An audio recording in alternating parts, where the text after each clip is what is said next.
சரி கேட்ட ஜகாத் ஜகாத் ஜகாத் சொல்றீங்களே, இந்த ஜகாத் என்ற வார்த்தைக்கு என்ன மீனிங்? ஜகாத் என்ற வார்த்தைக்கு என்ன மீனிங்? ஜகாத் என்பதற்கு டிக்ஷனரியில என்ன மீனிங் போடுறாங்கன்னா ரெண்டு மீனிங் போடுறாங்க.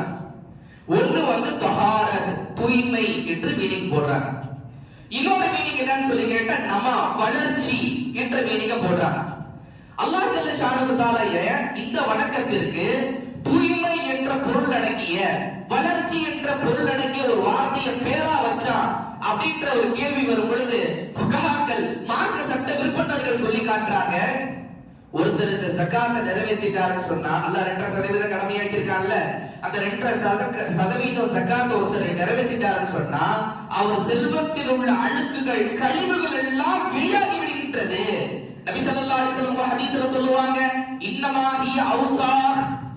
கண்ணியத்துக்குரிய அல்லாஹ்வின் நல்லடியார்களே, நீங்க ஜகாத்தா கொடுக்குறீங்களே, அந்த ஜகாத்தாக நீங்க கொடுக்கக்கூடிய அந்த பணம் கழிவு அழுக்குகள், உங்கள் செல்வத்தில் உள்ள அழுக்குகள் என்று நபி ஸல்லல்லாஹு அலைஹி வஸல்லம் அவர்கள் சொல்லி காட்டுவார்கள்.